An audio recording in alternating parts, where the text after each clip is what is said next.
What is up, everybody? Welcome to another episode of Himbos. It's your boy, the White D'Angelo, Justin Silver, and the Granite Songbird, Josh Adam Myers, coming to you live from Club Connection. Before we get started on part 2 with Dante Nero, we want to say thank you for the 5-star ratings and reviews on iTunes. Thank you for liking and subscribing on YouTube, which you can do right now. Thank you for screen capping your 5-star rated review on iTunes and then sending us the screenshot so that I can send one person each week one of those Retros Himbos t-shirts.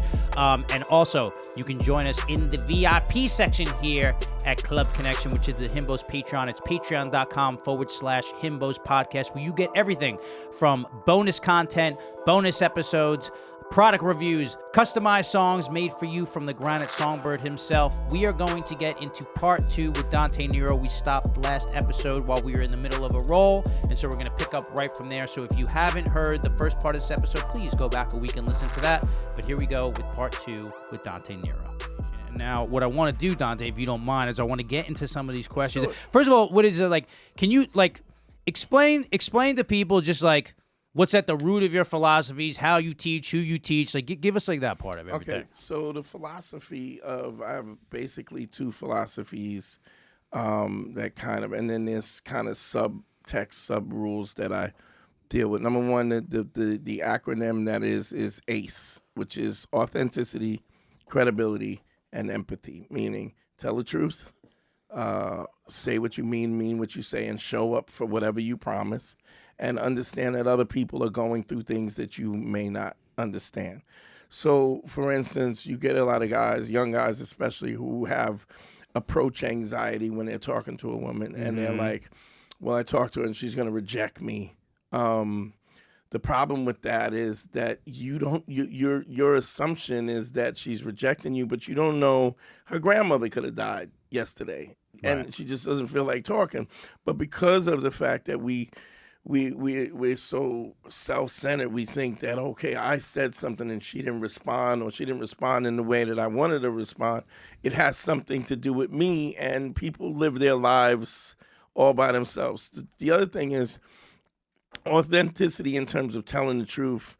I find that most people are liars. And even though they may not be liars, and I've talked to you about this, even though you may not be a liar in a malicious way. Sure, yeah, we talk. You will be a liar to not hurt somebody's feelings. Or you lie to yourself and you will say right. A lot of people, they're just full of shit. Right, and they're not really looking at things from a real perspective, and telling the truth is something that you have to practice. Yeah. Just like comedy, just like anything else, it's not something that we do. And even if you're not lying maliciously to further your benefit, you still lie in the context of you don't want to hurt somebody's feelings, or sometimes you just don't want to get into that confrontation.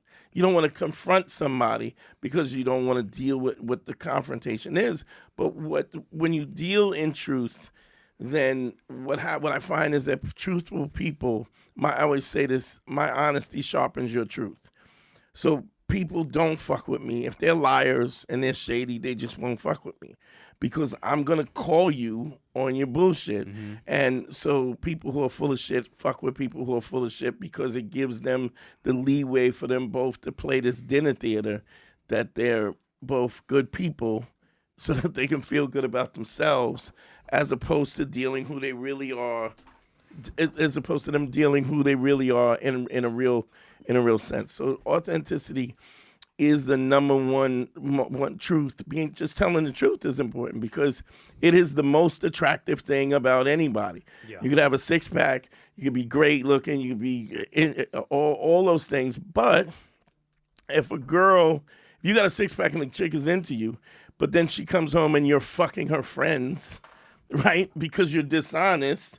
Is that your watch going off? Yeah, it's my son. Oh, okay. By the way, how much does that one weigh? Can I put that on? Yeah, you can. Give it to me. I want to see. How much does that weigh? 2.5. 2.5 pounds? Yeah. Silver. 2.5 pounds of silver on his wrist, Josh. Straight silver? 2.5 pounds. I got fucking gold. 2.5 pounds? 8 pound gold. No, I can't. It's ounces. This weighs like nothing. So we're at the honesty piece. So that's right. the first part's the honesty.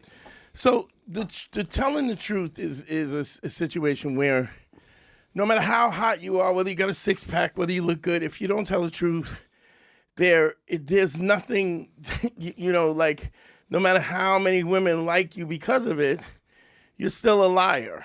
And what does that entail? That entails maybe you sleeping with her friends, and could be you sleeping with her mother. Could be he might have herpes and he's lying about it, which is he's a 10, probably doesn't make him a 10 anymore. You know what I mean? Yeah. So in terms of truth is first. Second, credibility, meaning if I say I'm going to do something, I do it. I show up, right?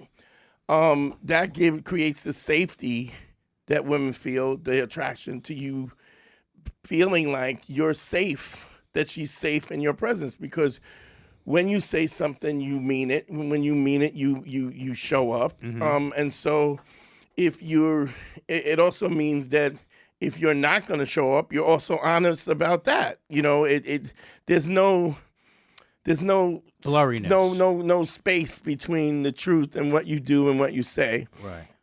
And the fact that you're empathetic to understand that she might go through things. It's a lot of times when I watch a lot of the manosphere shows, they'll bring on women who are, like bottle girls and OnlyFans and all of these things. And then they expect them to be mature and sophisticated. And then they're yelling at them because they're acting like bimbos when they don't have any kind of emotional acuity or any emotional maturity in the first place. Right, and they're also used to like dealing with shithead dudes. Right. It's so, how many times there's been times like I've dated women who have been in those worlds and their sample size of men is a bunch of scumbags. Right. And so they're just like, no, you're like this. I'm like, I'm not like that. Right, I look like that. I'm not like that. I'm not like that. Right. You got scumbag look. I have douchebag for sure. I have scumbag voice. Yeah, I have douchebag look. Yeah, turn around. Let me see that. Let me see that dump chunk. So it's it's that, and the confidence comes from the fact that you're not lying. Because if you're lying, you're always worried about being exposed. So your lack of confidence comes from the fact that you're not telling the truth. If you are telling the truth, so it's like when you look at we're boxing fans, Mayweather always trained. Like there was never a lie about him not training or not showing up or not doing his. So when he walked in the ring, there was a confidence he had because he was prepared. Right. So if you're not prepared, and if you tell the truth and you're not being the best version of yourself, you're honest about that because you know it, and so you don't expect certain things. So you don't get to complain about your situation because you haven't done anything to make your situation differently. Yeah. Right. And so honesty in itself is something that's so strong because it separates. You get to see people for who they really are instead of who they want to present themselves to be. And they're representative. Right. And when you, even if it doesn't work out, like I hear a lot of guys go, well, my girl cheated on me. And I go, no, she didn't cheat on you. She just exercised the options that she had, and she showed you who she was. The reason why you're upset is because you were shoplifting the pussy in the first place. You were in a Bentley dealership with $2,000. You shouldn't have been there. Explain that phrase, because I know what it means, but explain it. So if you're talking to a girl that you believe is out of your league, you're always going to be insecure because you're always worried about somebody coming along and taking it from you. Whereas if you deserve to be in the Bentley shop because you can spend $300,000 on a car, they can't sell you what they want to sell you. You go, you got this in blue, and they go, we got it in green. You go, I didn't ask you about green. Go get me a blue one, Go get me a blue pussy. So but when you're in a situation, and this goes for both sexes. Right, they can shoplift the dick. Yeah, they can shoplift the dick the same way. You're trying to be in a situation, you're buying over because you don't know what your value is. And knowing what your value doesn't change simply because somebody doesn't have the intellectual acuity to understand what your value is. The analogy I use a lot of times is if if you got a friend that's fucking, fucked up on drugs, and they come and they go, hey, I got these 80-inch TVs I'm selling for like $100. You go, all right, let me get one, right? If the guy comes back in 2 weeks, he goes, yeah, man, I need a place to stay. Can I crash it? You go, no. And he goes, well, why? I sold you a TV because you're a fucking crackhead. Like, you selling me something is because you're a crackhead is also the reason why I don't let you in the inner circle of my life, because you can't be trusted. Okay. And so when you lie, the lie that gets you in the game is this lie that gets you out of the game. It's the same thing. It's cyclical. Whereas when you're working on being the best version of yourself, then somebody can't tell you what you are or what you're not, because the work has already been done. And, when Mayweather, all the years of him stepping in the ring, he always did the road work. He always trained hard. He always ate right. He always, you know what I'm saying? So walking, if a guy beat him, he beat him because he beat him. Right. Not because he slacked and he was questioning what his value was in that ring. Same thing is true in relationships. If you are stepping forward and being honest about who you are, and somebody buys into it, you know that they've bought into what you really are. Even if you're saying, I don't want to be in an exclusive relationship. I like you. I like spending time with you, but I don't see this as an exclusive relationship. Then she can make a decision based on that, which 9 times out of 10 she'll make the decision anyway, because what you're in essence saying is, I understand what my value is, and what you think about it doesn't matter. So now, how many people do we know that are really honest and sure about who they are and what their value? We live in a society that constantly we're looking for the validation of other people, but that's because we don't take stock in the fact that we're judging ourselves, looking at ourselves in the mirror in a real way, and being honest about what our shortcomings are or what our shortcomings aren't. So right now, like, because I'm 58 years old, I'm probably in the worst shape I've ever been in my life. And so guys they'll in the comment, they'll be like, oh, this motherfucker don't have a neck, da, da, da, da. But you think that that is the measure of my character. Right. When it's not. I just consulted a guy who was a paraplegic. Can I say something really quick? Yeah. When Dante was in the best shape of his life, guaranteed better than you, he still didn't have a neck. So go fuck yourself. He's always said, no neck Dante. No neck Dante. Go ahead. So Guy was paraplegic. It's a guy who's a paraplegic, and he said he wanted to, kind of up his level up a little bit. And I said, well, what kind of guy you are? If you had to describe yourself, what kind of guy? He goes, well, I'm loyal, and I'm ambitious, and I work hard, and I'm funny, and I'm charismatic, and I go, do you notice how you didn't mention the fact that you're a paraplegic at all? That, like, I'm not saying that him being a paraplegic is not a variable. I'm just saying none of those variables is the measure of who you are as a human being. We are so much more as a human being. We're kind, and we're insecure, and we're sensitive, and we're artistic, and all these things. But when you talk to an attractive woman, or a woman that you sexually attracted to, you are deciding what she wants when you haven't even asked her. We watched this guy who was the first quadriplegic marathon runner. Yeah.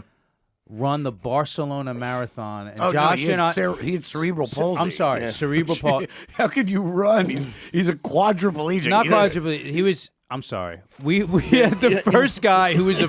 I'm sorry. I'm sorry. I'm sorry. We almost there? Yeah, hold on. I'm running out of breath. And me and Josh looked up. We were like, let's look at his chick. And she was she was a smoke show. Yeah. He was sponsored by like every athletic company. Yeah. And he was like, and he looked like, like it was all the things that like someone would make fun of. And you're like, this dude's a fucking king, man. Yeah. It's the that was the quadriplegic. So stupid. You get you literally get to this. You don't get to decide. And when you are being the best version of yourself, it's undeniable. Now, but here's the thing: everybody doesn't want to date a quadriplegic. It's tough. Right. Everybody doesn't want to date a hot guy. How many times have you chicks said to you, "Yeah, you're too douchebaggy for me"? They haven't said it like that, but they've been like, you have. I'm being honest with you. They've said like, if with what you do, I'd feel uncomfortable with your options. Right.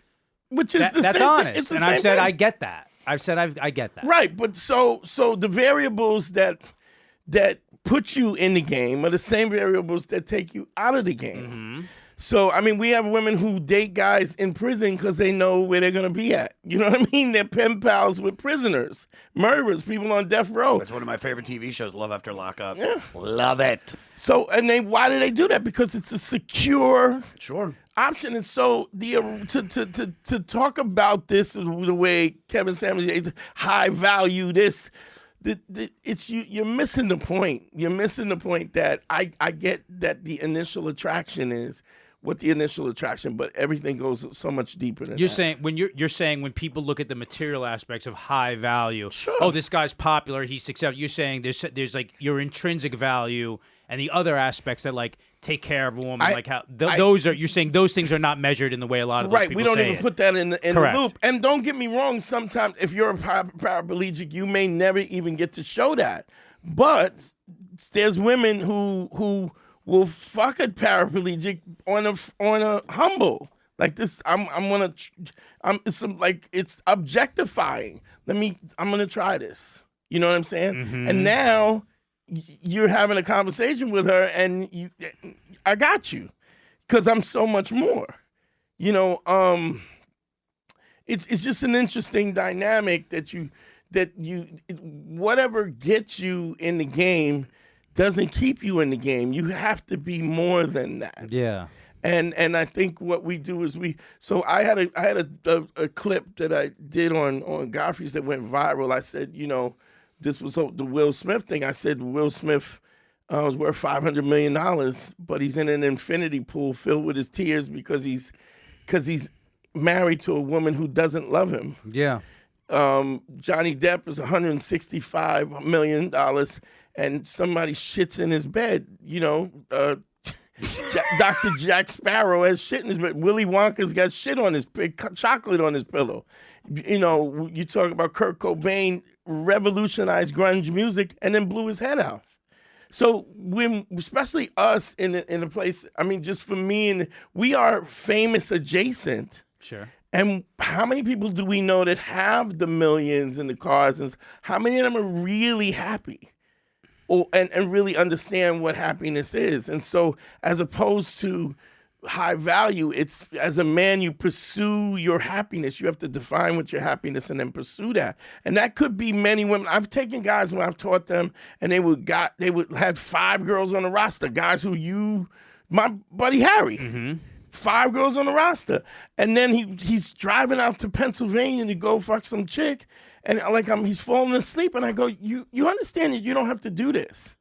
You don't have to have 5 women and then be tired. And the thing was, and I know where Harry came from was a dude who's like, couldn't get any women to begin with. And then it was like, he went to the opposite extreme where it's like, he realized that he was potent and not impotent in that way, and then he was like, wait, now I don't have to go this far, I could, right? And then he was like, I don't have to sleep. You mean I don't have to, just because I can get 5 women, I don't have to keep? No, you can decide what your life looks like, and even if it's just a comparable relationship with somebody who you love to share your time with and respects you. That's what I'm looking for now. Let's get to some of these questions because these came from listeners. I might have had to shorten some of your questions to make it fit in a little bit, everybody. Sometimes you get a little chatty, which I appreciate. I'll give you these as we read them. Natalie's going to read them off, so go ahead. Okay. This is from Alice. As a 30-year-old woman who's in these days termed old-fashioned, I like a man, not a boy. I also want a man, not a caveman, which means I don't want to be tiptoed around by a weak guy who's afraid to ask for what he wants, whether it's asking me out, telling me what he wants, making strong decisions, taking control in the bedroom, or at least taking a risk to try something he wants. I also don't want a guy who's the extreme opposite. a misogynistic Dan Balzerian type whose answer to the passive guy is to be an inconsiderate bully who doesn't appreciate women and treats them like disposable objects. Why is the subtle art of the masculine-feminine dance so lost on my generation, and what can men, women, gays, trans, etc. do to correct this? Well, first, it's Dan Blazarian. Blazarian? We've learned of me saying it. So the first thing is this: this thing of men not approaching is what feminists wanted. You asked for this. You Neutering them. You neutered them, and you said, and I get it. Don't get me wrong. I understand that something had to be done, but now men are afraid to ask for what they want because they feel like they're going to get canceled or get in trouble or so on and so forth. But it also has to do with the fact that there's dishonesty. So if I find you attractive and I'm interested in you, I can say I find you attractive and I'm interested in you. If I do it in the context of truth and not where I'm respecting your space. If you go, I'm not interested, I don't want to. Okay, cool. You can do that. I think what happens is guys are trying to get a gimmick. They want to. Right. They're trying to con their way. They're trying to shoplift the pussy. So they're in a situation where they don't think that they're worthy. So they don't feel as though they can ask. So they're trying to strategize how to get in. So it's sort of like if you're Michael Jordan and you play a pickup game with a high school team, you don't have a strategy of how you just go pick up the ball and you dunk on them. You know, when you feel as though you're not worthy of being in the context of that, that's why guys do the shady shit. And so a guy, how does a woman know what your value is? You tell her. She doesn't know you. You tell her in the way that you walk, the way that you talk, the tone of your voice, the cadence of your voice, how you dress, all of those things are subtext. Women are amazing at reading the subtext because them reading the wrong subtext could be them being raped or assaulted or something. Yeah. And so genetically, part of their instinct is to see that. The problem is, that's what we're trying to do. It's how can you come to that? It's listening to my podcast, telling the truth, being credible, and having empathy to understand that I don't think men understand that every time a woman goes out on a date, she has to wonder whether or not this guy will rape her. Like, if as a man, how often have we as men even considered that? I've only raped 5 in my whole career. And they were asking for it, according to Josh. I mean, it was a date rape, so they got a dinner out of it. No, I get that. I get that. And you know what? The other truth is like a lot of these dudes, like, I think a lot of the reason that they like fake the funk is because they don't really understand who they are yet. And they're lying. They don't. And so that takes some self-development, yes, personally and internally before you're like, maybe you're not ready to date yet. Maybe you had some work to do. I think you still have to interact, but I think the bottom line is if you gotta be the best version of yourself. You're not gonna come out and do. It's like, you know, it's like comedy. It's like we work at it and get on stage and do open mics so we can get to the point where you feel confident about your ability. And when you're not confident about your ability, you're gonna always be nervous about what's going to happen because you don't know whether you're going to have another option. And so I don't feel like you can really, I think you can make it easier for guys to talk to, but even it's difficult because if you have a strong woman and you ask her, how many times you girlfriends will say to oh, he's a nice guy, give him you might as well just cut his dick off. It's already dead. Because what you're asking a strong woman to be weaker for his sake. Mm-hmm. How could she possibly feel safe with a guy who she has to tone down who she is in order to be with this guy? She needs a guy who's going to tell her, listen, I don't like your behavior is disrespectful. And if you continue to be over the top, I just won't be here. Yeah. And if she feels as though you have value, she'll change the behavior. Yeah. And vice versa. Yeah, vice versa. I was just going to say that. Let's go to Doug on this one. Now, we can breeze through these. Absolutely. Hey guys, I love the advice you give on dating apps. So you're gonna love this app. Was hoping Dante could give his perspective on the A to Z from the initial text approach to the first meeting. How long should the app exchange last? Is it better to get digits and call? How long should first dates last? And is coffee better than dinner, etc.? Thanks, boys. So you got to get off text immediately. And then a lot of people go, young women, they don't text. They will text who they want to text. And they women will pick up the phone. If they're they are going to pick up the phone. And if you text and you say, listen, I really want to get to know you. I don't text. And she goes, well, I don't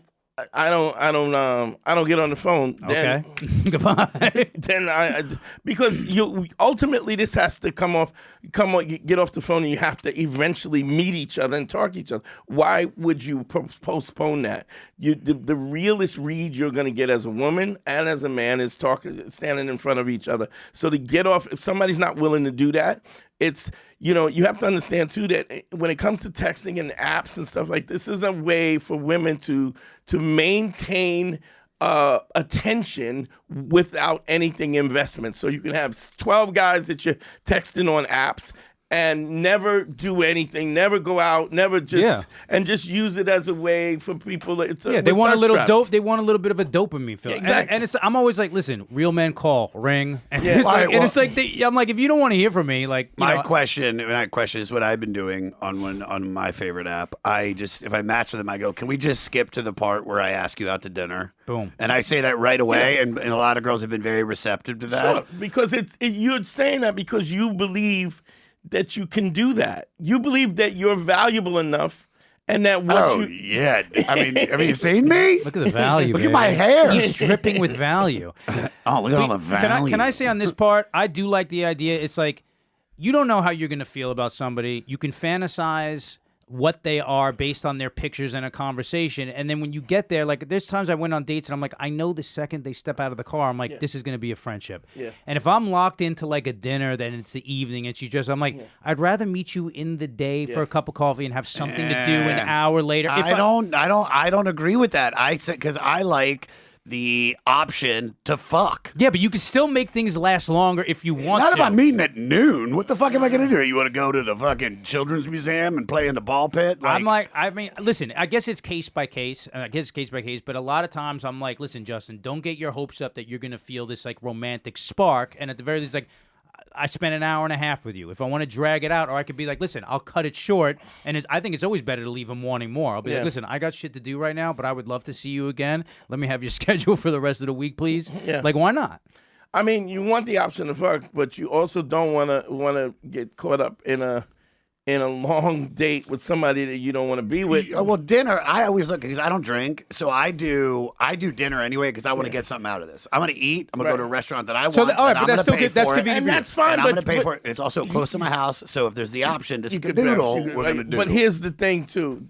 The thing is to be in a situation where you're comfortable, because somebody who's like-minded is going to be comfortable with you because you're like-minded. Yeah. Right. So if there's no hard, fast rule.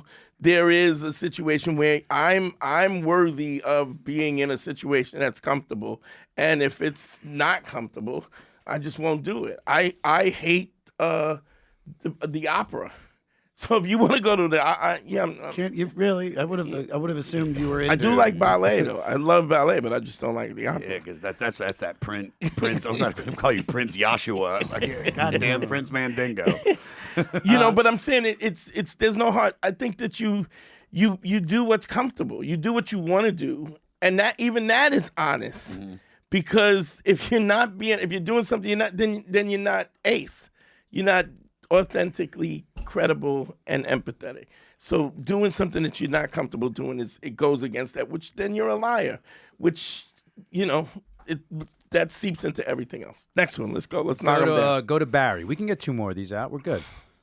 Hey, bros, and the bionic bisexual Natalie. Thanks They for gave the you a little shout-out. shout out. I met this girl who I really like. She's cute, sexy, smart, funny, and I really feel a connection to her. Here's the thing. She comes from money, and I don't. I make a decent living, but she's said a few things that kind of rub me the wrong way. Like Justin, I work with dogs. I own a dog walking. No, and pet like sitting Justin, business. I work with dogs. Why would you Like think? Justin. I thought you meant like. I thought that was her talking. Like Justin, like Justin. I see. But the question is, what did she say that he didn't like? She's Okay, gonna get I'll into it. jump to that. I'm sorry, I interrupted. Go ahead. It's okay. I'll jump to that. We're No, you laying- can finish reading. You can Okay. finish reading it. Okay. I own a dog walking and pet sitting business, which is pretty lucrative by my assessment. I pay my bills, save money, can go out to dinner, and a weekend trip wouldn't put me in the hole. We were laying on the couch the other night watching one of those reality shows where they flip mansions, and I commented on that the house was too big.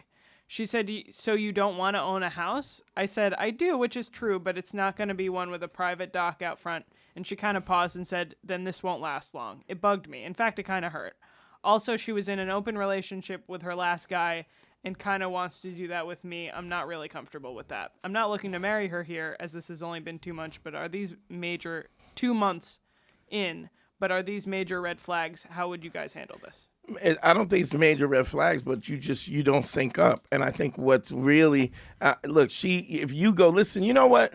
If you instantly said, you know what? I don't think we're right for each other. It's best we just cut it off here and go our separate ways. 9 times out of 10, she's going to chase you because of the fact that, especially if she feels as though that she can say, well, this is not going to work out. It's a pretty nasty thing to say. Nasty thing it's to a say. nasty Yeah. thing to say, and she's being a cunt. So I don't understand why you would like somebody who's being a cunt. You know, if she's shallow and she's cunty, then why would you waste your time being with somebody like that, especially he's comfortable with what he does and where he's at. Yeah. And so now all of a sudden she's going, you're not good enough. Yeah, you're right. You're probably right. I'm going to go. And then as you leave, wait, what? He's What? He's gonna hear this. He's gonna be in the shower, just like, God, why didn't I fucking do this? He's gonna Really? punch We're in the not wall. right. You're right. We're not right. And if you're in the shower, just call her up and go. You don't even need a reason. Say, the other day we were talking and you said that this is not going to last. You're right. Yeah. I mean, I don't. Well, here's the thing. I don't call somebody up to tell them I'm not talking to them. I just don't talk to them. And then when they call and they ask me, I haven't heard from you. I say, yeah. Well, then you just go, yeah. I didn't like what you said. I thought it was a cunty thing to do. I thought it was an arrogant, shallow, and cunty thing to do. And if that's who you are, I'm really not interested. Boop. And now she has to sit with the fact that you don't think she's good enough. Yeah. Let's do. Which is the truth. That you don't. I agree with you. Yeah, dude. Barry, good luck, dude. We First of all, get out of Detroit. we got enough time to do Detroit's Jessica, still Mike, open? and then the do after. Is Detroit still open? Mikey, It's Vecchione, open. we'll get you in time. Not well. All right, Jessica and Mike. This one, I love this one. Hey, Himbos, this is Jessica and Mike. We're the CrossFit couple that's the duo this podcast is made for. We listen on the way to the box every Monday. We're asking this question as a couple. We're engaged to be married next year. We've been together since mid-COVID, and while our love life is pretty active 2 to 4 times a week, we've discussed the reality that sex usually tends to taper off in marriage. Is this a rule? Are there really things couples can do to make the excitement last longer as the years go by? We're in our mid-30s if it makes a difference. Date your husband. Date your wife. It's as simple as that. You have to go with the same vigor that you were going when you were trying to get her. If you're dating her, she will appreciate the fact that you're putting this energy in. And if she's dating you and she puts that energy in, then the spark goes. Even if you're like, wow, this is dope that we're making an effort to keep things spark and spice it up. I mean, that takes you have to effort. put the effort and It the takes effort. It takes effort. But also, like, anything we learned from the Laura Desiree episodes, like, start mixing shit up a little bit. Yeah. Role play. It takes effort, Like, though. Which have also fun. is effort. That is For effort. sure. No, yeah. it's all effort. But, like, that because you guys sound like you're perfect for each other. You work out together. You're doing this. Like, don't get complacent. Don't take the other one for granted, because when you do that, then you get tired of the pussy and she gets tired of the dick. And when you argue, apologize so you don't hold that beef and you can compartmentalize. We're arguing now, but I still love her. You know But what I the apology has to be met with action. An apology with no action is a non-apology. There should be an acknowledgement of what is wrong, what happened, an apology, and then there has to be a change in behavior. Also, when he comes home, put a duct tape over your mouth, wear some thigh-high boots, and when he comes in, piss on the kitchen floor and tell him to fuck you, pussy. Pal Playa. This is a screen name. Is it okay to date outside of our age group? I'm a guy in his 40s, and I find women in their 20s tend to be attracted to me the most. Is this a daddy issue? Am I immature? Do women in their 30s and 40s approach men and dating differently? How young is too young? I'm not going to date a 22-year-old because that feels weird, but what's the cutoff? Well, illegal is too young. Yeah. And anything you like is what you like. There's no... I get how generations don't sync up though. A lot of chicks in their 20s are like, I'm just not going to be into the things you're into. Like that's a personal thing though. There's no rule. I dated that 22-year-old for 6-7 months, and she was mature, and I could take her to nice places, and we would talk, and because she was an art student and into shit that I was into, and yeah, it happens. So I think it's there. But here's the thing: she got drunk one night. And she acted like a 22-year-old. That's what I'm saying. And then that was like the moment where it was like kind of falling apart. And so I'm 43. I date girls in their 20s. Let me rephrase that. I will still hook up with girls in their 20s, but as far as dating, like they've gotta. It's just like everything Dante said. It's gotta sink. It's gotta. And you're not gonna try to. If she wants to fucking go to nightclubs and you're not into that shit, it's not gonna work. Yeah, that's the only thing. So a 20-year-old hot nerd is so great. But it's also a situation. She was the one that gave me pink eye when she squirted into my face. Well, it's interesting because even when you talk about again the honesty, I don't like what you did. It's you being 22 years and that's not okay.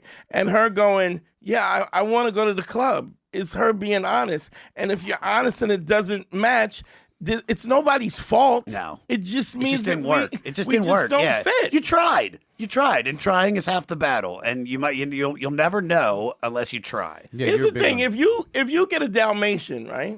Mm-hmm. You gotta run that dog. You're speaking Justin's language right now. You gotta He's like, run that. You can't say I like the spots and get a Dalmatian and then be upset because your dog wants to be in the club. You know what I mean? Yeah, my Dalmatian wants to be in the club. How happy Vecchio is. Keith, yeah? Yeah.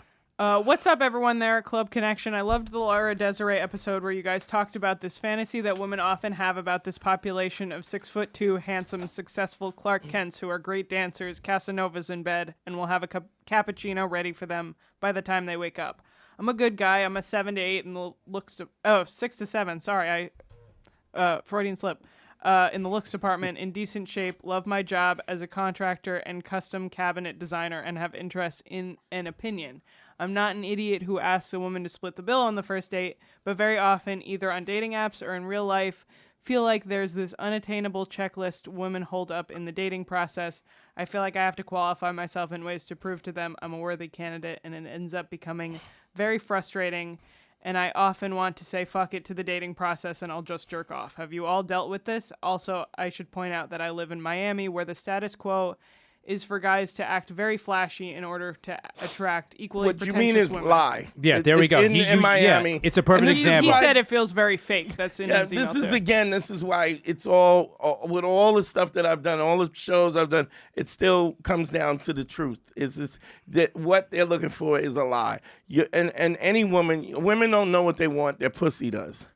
It is a feeling. Yeah. It is not a list. Right. They will have a checklist and then they'll fuck a heroin addict. How many times have you been with how many times I've been with women who have been like, I just never thought I could fall for somebody who's like, they're always like tall but like I didn't even think of you as like shorter, that it'll be that, or it'll be like, or like all the guys I've ever dated has been these finance guys, but you just get me in this way, and like you talk this, they like, I get that so much, where it's like they have this idea that's gonna like complete their outfit in a way for something they think is lacking, and then when they actually meet you, it's a cognitive list. Yeah.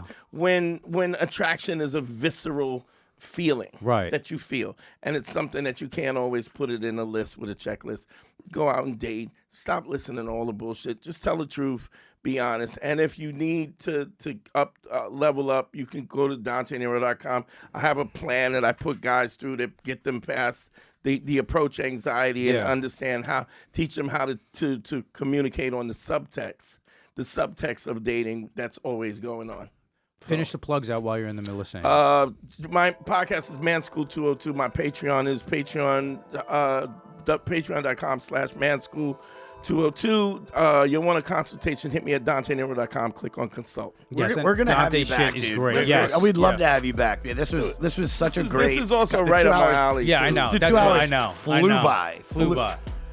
Josh, go ahead. At Josh Adam Myers on all social media, joshadammyers.com for tickets. I'm on the road. A lot of dates in June, July, end of July, July 28th through October 15th. I'll be hosting the Jelly Roll Tour, Back Road Baptism Tour. It's going to rule. Listen to my other podcast, The 500, where I'm going through Rolling Stone Magazine's list of the 500 greatest albums. It rules. We're 5 years in. I can't believe I'm still doing it. The500podcast.com for all info. Yeah, cut doogles.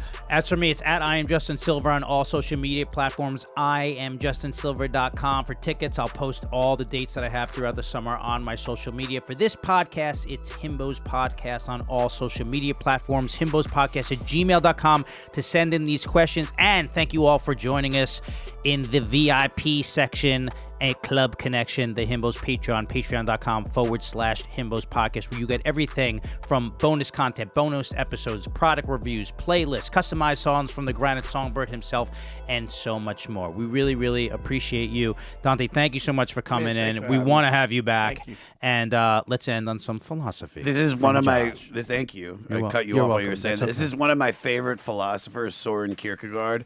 Life is not a problem to be solved, but a reality to be experienced. And with that, we will see you all next week.